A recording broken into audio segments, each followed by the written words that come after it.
نکاح کیا. وہ خاتون آپ کے نکاح میں آئیں تو عرض کرنے لگی امیر المومنین میرے لیے اعزاز تو بہت ہے کہ میں امیر المومنین کی بیوہ تھی تو امیر المومنین کی منکوحہ ہو گئی ہوں، لیکن حضور نہ تو میں جوان ہوں کہ میرے اندر رغبت ہوتی اور نہ میں اب اس قابل ہوں کہ کوئی خدمت کر سکوں، میرے ساتھ نکاح کی وجہ کیا بنی؟ تو عثمان غنی رو پڑے. فرمانے لگے میں نے عمر فاروق کو مسجد میں اپنے رب سے ڈرتے ہوئے دیکھا ہے، میں نے اسے روتے ہوئے دیکھا ہے، عدل کرتے دیکھا ہے، انصاف کرتے دیکھا ہے، امت کی خیر خواہی کرتے دیکھا.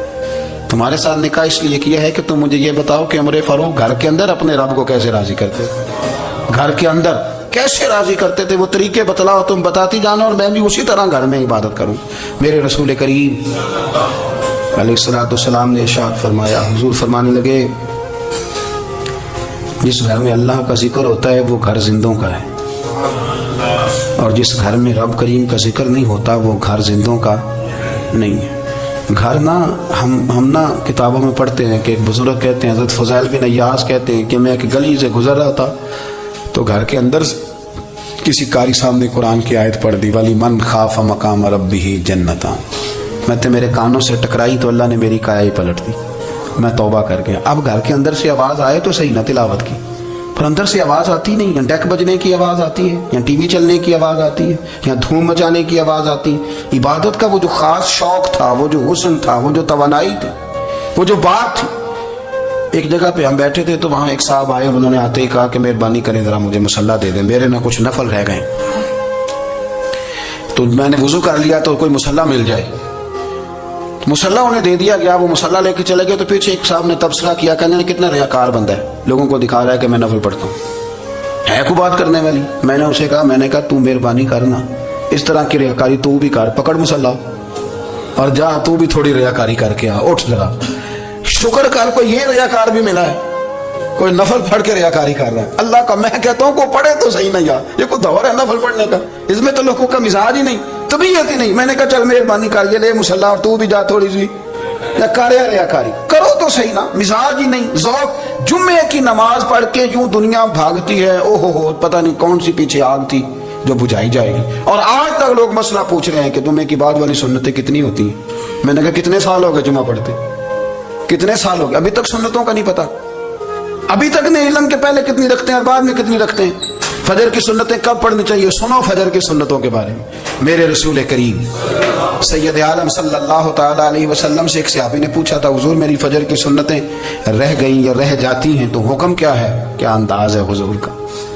بخاری مسلم کے لفظ سنو، حضور سید عالم صلی اللہ علیہ وسلم فرمانے لگے، اس نے کیا پوچھا تھا، حضور جواب کیا دیتے، فرمایا فجر کی سنتیں کبھی نہ چھوڑنا، فجر کی پہلی 2 سنتیں کبھی نہ چھوڑنا. یا رسول اللہ صلی اللہ تعالی علیہ وسلم میری رہ گئی ہیں رہ جاتی ہیں، فرمایا فجر کی 2 سنتیں نہ چھوڑنا، فرمایا فجر کی پہلی 2 سنتیں مجھے دنیا اور دنیا کے اندر جو کچھ ہے وہ سب سے زیادہ پیاری ہے.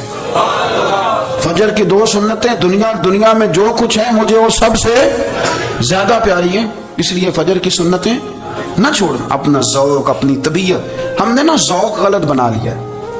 اگر 20 بندے کہہ بھی دیں گے تو نے بڑی شاندار تلاوت کیا تو کیا اس سے بنے گا، 100 بندہ کہہ بھی دے تیری کیا بات ہے، کیا بات ہے نعت خاں کی، کیا بات ہے علامہ صاحب کی، پیر صاحب کی، پیر مہر علی شاہ صاحب رحمۃ اللہ علیہ. آپ تشریف فرما تھے تو آپ کے ایک ہی بیٹے بابو جی جن کو کہا جاتا ہے، جس دن صاحبزادے پیدا ہوئے تو خادم نہ وہاں سے نکلا. ان لوگوں کے شوق اور طرح کے تھے نا تو ان کی توجہ بھی اپنے شوق کی طرف رہتی. تو خادم نکلا اندر سے، پیر صاحب مبارک ہو، پیر صاحب مبارک ہو، پیر صاحب مبارک ہو، پیر صاحب مبارک ہو، شور کر رہا ہے. تو پیر صاحب کو وجد ہو گیا، اللہ اکبر اللہ اکبر اللہ. او کیا ہوا، کس بات کی مبارک دے رہے ہو؟ عرض کی حضور اللہ نے بیٹا دیے. تو آپ فرمانے لگے اچھا حضور آپ کیا ہوا، آپ تو پریشان ہو گئے. فرمانے لگے جب تو نے 3 دفعہ کہا نا مہر علی کو مبارک ہو تو میں سمجھا تھا شاید تجھے کسی نے بتا دیا ہے کہ مہر علی سے اللہ راضی ہو گیا. میں سمجھا تھا کہ شاید تو یہ خبر لے کے آیا ہے کہ کسی نے بتایا ہے کہ مجھے آج خبر ملی ہے کہ مہر علی سے رب اچھا پتر ہوا ہے، الحمدللہ اللہ کا شکر ہے. پر میرے لیے مبارک کا دن وہ ہوگا جب میرا رب کہے گا کہ میں مہر علی سے راضی ہوں، میرے محبوب کہیں گے کہ میں مہر علی سے. آپ بات کو سمجھیں، شوق ہی کسی اور طرف تھا، دل ہی کہیں اور لگا ہوا تھا، طبیعت ہی کہیں اور مائل تھی. کوئی وظیفہ پوچھتے تھے تو پڑھتے تھے وہ لوگ، کچھ اللہ اللہ انہیں بتائی جاتی تھی تو کرنے کا ذوق رکھتے تھے، طبیعت تھی، قائل تھے. حضرت ربیع کہتے ہیں میں بڑی دور سے سفر کر کے گیا حضرت اویس قرنی سے ملنے، بڑی دور سے، اور جب میں پہنچا تو فجر کا وقت تھا، تو حضرت اویس قرنی کو میں نے پا لیا، تو وہ نماز پڑھ کے نا قرآن شریف لے کے بیٹھ گئے۔ فرماتے ہیں اشراق چاشت کا وقت ہوا تو نفلوں کی نیت باندھ لی۔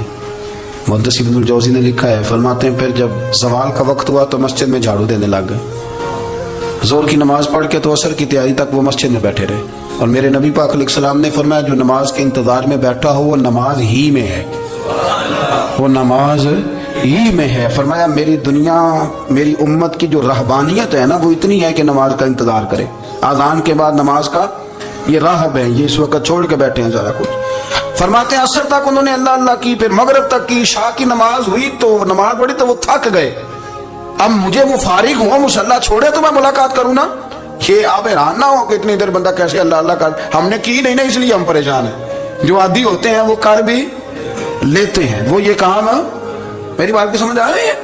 جب جاتے ہو کسی دفتر میں تو 8 گھنٹے کھڑے رہ لیتے ہو نا، مجبوری ہوتی ہے تو کھڑے رہا جا سکتا ہے۔ پاسپورٹ کے دفتر بولیے، امیگریشن کی لائنوں میں، اور میں نے تو ایمبیسیوں میں بندے 12 گھنٹے پہلے جا کے کھڑے دیکھے، رہ لیتے ہیں کھڑے، تو اگر ان کاموں کے لیے رہا جاتا ہے تو اللہ رسول کے لیے بھی کھڑے رہا جا سکتا ہے۔ تو فرمانے لگے کہ جب عشاء کی نماز کے بعد آخر انسان تھے، تھک گئے، نیند کا غلبہ ہوا تو تھوڑی ایسے آنکھ بند ہوئی تو کھلی تو رونے لگے، حضرت ویسے کر دیا، رو کے کہنے لگے مالک مجھے غافل تو نہ کر، ابھی میں نے کیا بھی کچھ نہیں، دن ختم ہو گیا، کوئی نفل نہیں، کوئی اللہ اللہ نہیں، اللہ مجھے غافل نہ کر، میری مدد فرما۔ فرماتے ہیں جب وہ روئے تو میرے ساتھ جو شخص تھا میں نے کہا اٹھو چلیں، کہنے لگے حضور ملنا نہیں، فرمایا جو میں لینے آیا تھا وہ مجھے مل گیا، جو میں ان سے سیکھنے آیا تھا وہ مجھے نصیب ہو گیا، اب اور میں نے کیا لینا، ختم ہو گئی بات، اٹھو چلیں۔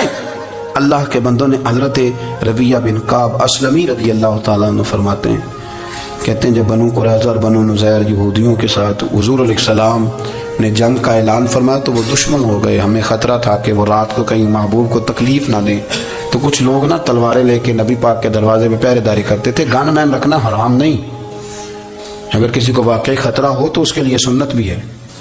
حضرت علی المرتضیٰ تلوار لے کے حضور کے گھر کا پہرا دیتے تھے۔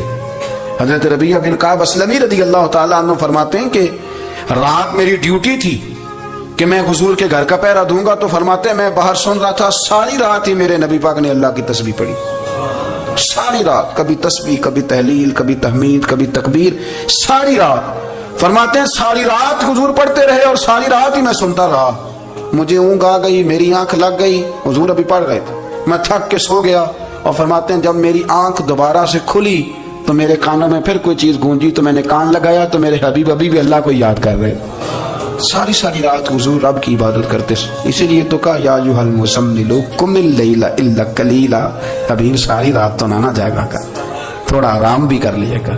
میرے بھائی اپنا مصلی، اپنی عبادات، اپنے وظائف، اللہ اللہ جو آپ نے کسی سے سیکھی ہے اس کو کبھی کمزور نہ ہونے دیں۔ شجرہ شریف جو کسی بزرگ سے آپ لے لیتے ہیں تو کیا رسم ہے کوئی؟ اس پہ کچھ لکھا ہوتا ہے، وہ پڑھنے کے لیے دیا جاتا ہے، اس پہ لکھا ہوتا ہے کہ یہ اللہ اللہ آپ نے کرنی ہے۔ ساری زندگی کسی اسکول میں داخل ہو گئے اور وہاں جا کے آپ نصاب ہی نہ پڑھیں، کتاب ہی نہ کھولیں تو پاس ہو جائیں گے؟ تو کہتے ہیں میں 20 سال جاتا رہا ملا کچھ نہیں، تو آپ نے لیا کیا ہے؟ ایک اتنی سی کتاب تھی اس کو تو کھول کے آپ دیکھ نہیں سکے، اس کے وظائف تک تو رسائی نہ ہوئی، اس لیے کہ اللہ اللہ کرنا مشکل ہے اور تصویر کھینچانا یہ آسان کام ہے، تو جو آسان ہے اس طرف ہماری توجہ لگی رہتی ہے اور جو مشکل ہے اس طرف ہم ذوق پیدا نہیں کرتے۔ یا ایھا الناس اعبدوا ربکم الذی خلقکم والذین من قبلکم لعلکم تتقون، اے لوگو اس رب کی عبادت کرو جس نے تمہیں پیدا کیا اور تم سے پہلوں کو پیدا کیا، اس لیے عبادت کرو کہ تم پرہیزگار ہو جاؤ گے۔ مالک سمجھنے کی توفیق عطا فرمائے۔